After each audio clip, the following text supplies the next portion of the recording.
Hello दोस्तों, आप सभी को गुलाब जामुन जैसी मीठी मीठी नमस्कार और इसी के साथ आप लोगों का स्वागत है मार्केट के पैचअप या ब्रेकर शो में। अगर हम आज के दिन निफ्टी की बात करते हैं तो निफ्टी एक गैप डाउन ओपनिंग देता है 70,609 की और फिर ऊपर जाता है, फिर नीचे आता है, फिर ऊपर जाता है और फिर नीचे आता है। एग्जैक्ट वॉलेटिलिटी वाला दिन हमें देखने को मिला है जैसी हमारी कल की बात हुई थी। अब आप लोग समझ पा रहे होंगे कि मैंने कल के दिन सपोर्ट और रेजिस्टेंस की बात क्यों नहीं करी, क्योंकि अगर सही टाइम पर एंट्री और सही टाइम पर एग्जिट ना हुए तो वहां पर हमें एक बहुत ही मेजर लॉस भी कई बार सहना पड़ सकता है। इसीलिए कुछ दिन अवॉइड भी करने चाहिए। ऑब्वियसली कैश मार्केट में हमें अपॉर्चुनिटी मिली जिसे हमने यूज भी किया और आप लोगों के साथ टेलीग्राम चैनल पर शेयर भी किया। और मार्केट आज के दिन का लो बनाते हैं 70,532 का और हाई बनता है 70,722 का और क्लोजिंग देता है 70,629 की। इसी के साथ अगर हम एफआईए और डीआई डाटा की बात करते हैं तो एफआईए ने आज 2500 करोड़ की सेलिंग करी है और वहीं पर डीआई ने 250 करोड़ की बाइंग करी है। नेट में सेलिंग का फिगर काफी बड़ा है जो मार्केट के लिए और हमारे लिए भी नेगेटिव हो जाता है।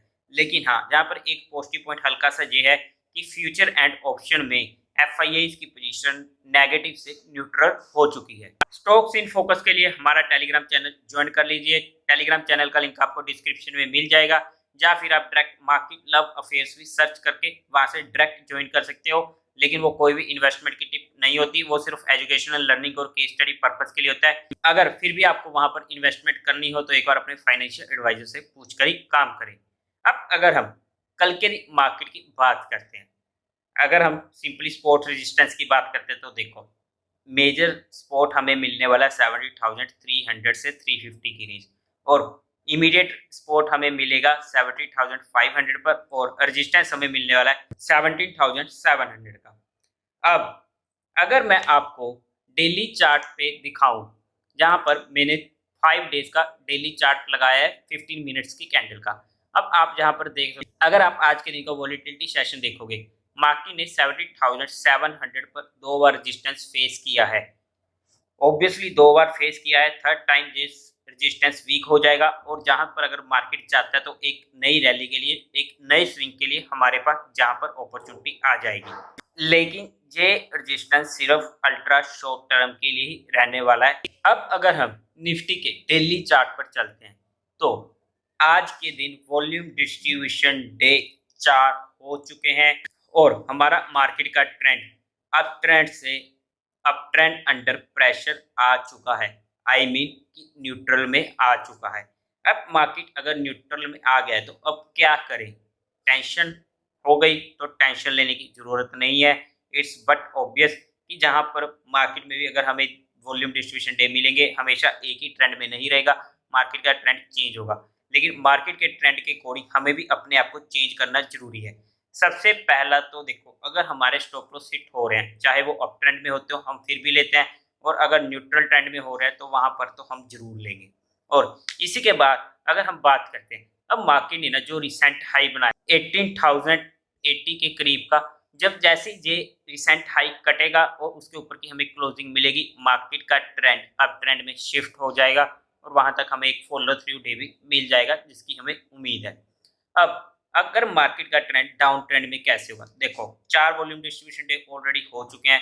अगर वॉल्यूम डिस्ट्रीब्यूशन डे बढ़ते हैं तो हमारा मार्केट का ट्रेंड ऑटोमेटिकली डाउन ट्रेंड में आ जाएगा, या फिर जैसे ही ये 200 की मूविंग एवरेज को तोड़ता है वहां पर तो हमारा मार्केट का ट्रेंड ऑटोमेटिकली डाउन ट्रेंड में आ जाएगा। अगर हम 200 मूविंग की एवरेज की बात करें तो अप्रोक्स ये 70,000 के आसपास है। लेकिन अगर हम अब बात करेंगे हम करें क्या, ट्रेंड तो जो होना था हो चुका है, लेकिन हमारे पास जो पोजीशंस है उनका क्या करें, जो हमारा प्रॉफिट चल रहा है उनका क्या करें। तो देखो न्यूट्रल ट्रेंड में ना हमारे पास बहुत अपॉर्चुनिटीज मिलती है, बाइंग की भी मिलती है, सेलिंग की भी मिलती है। अभी वो प्रॉपर टाइम नहीं आया कि हम वो काम भी करेंगे अगर ऐसा हमें मार्केट में देखने को मिलेगा, क्योंकि मार्केट में वीकनेस नहीं आई है। ट्रेंड बेशक चेंज हुआ है लेकिन मार्केट में अभी वीकनेस नहीं आई है। लेकिन हाँ, अगर स्टॉप लॉस हिट हो रहा है तो जरूर लेना पड़ेगा।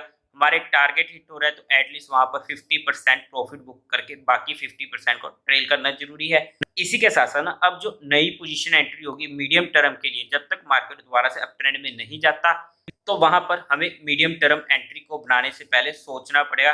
अल्ट्रा शॉर्ट टर्म पोजीशन बना रहे हैं, ब्रेकआउट बना रहे हैं तो ऑब्वियसली हम बनाएंगे, क्योंकि यहाँ पर एक चीज़ का और फायदा हुआ है कि अभी ब्रेकआउट फेल होने स्टार्ट नहीं हुए हैं। अगर ब्रेकआउट भी फेल होने शुरू हो गए ना, तब तो वहाँ से हमें हिंट भी मिल जाएगा कि अब मार्केट में वीकनेस आ चुकी है। और अगर हम वैसे बात करते हैं, अगर 17,300 तक मार्केट आती है, तो वो हमारे लिए एक लो रिस्क एंट्री पॉइंट हो जाएगा, जहाँ पर हमें एक बार अटेम्प्ट करना बनता है। ऑब्वियसली हमारा स्टॉप लॉस हिट हो सकता है, ले लेंगे। लेकिन अगर 17,300 तक हमें मार्केट देखने को मिलती है, तो एक बार के लिए हमारे पास वहाँ पर एंट्री पॉइंट बनता है, जहाँ पर हम स्विंग ट्रेडिंग के लिए प्ले कर सकते हैं। या फिर जैसे ही 17,700 को क्रॉस करता है, तो वहाँ पर भी हमारे पास एक स्विंग अपॉर्चुनिटी बनेगी अल्ट्रा शॉर्ट टर्म के लिए। लेकिन इतना ज़रूर है कि अब जो मेरी क्वांटिटीज़ थी अनकंट्रोल्ड, जहाँ पर मैं ईज़िली अच्छी खासी क्वांटिटी उठाता था, अब वो मैं क्वांटिटी कंट्रोल करने वाला हूँ। और उम्मीद है कि आप भी इस चीज़ पर ध्यान रखोगे। अब अपनी क्वांटिटी को एक बार कंट्रोल करने का टाइम आ चुका है। वैसे कोई दिक्कत की बात नहीं है, मार्केट के अकॉर्डिंग हम भी चेंज हो जाएँगे। अगर मार्केट में हमें वीकनेस दिखी, तो हम भी थोड़ा वहाँ पर और सतर्क होकर काम करेंगे। पैसा ईज़िली नहीं बनता, स्टॉक मार्केट में पैसा एक टाइम पे 1 मिनट में भी गँवा दिया जाता है। लेकिन हमें पैसा गँवाना नहीं है, हमें पैसे से पैसा बनाना है। तो जैसा मार्केट कहती हो, वैसा फ़ॉलो करो मार्केट को, अदरवाइज़ कोई दिक्कत की बात नहीं है। उम्मीद है आप लोगों को ये वीडियो अच्छी लगी होगी, तो इस वीडियो को लाइक करें, शेयर करें और चैनल को सब्सक्राइब करें और साथ ही साथ बेल आइकन पर क्लिक करें। Thank you very much.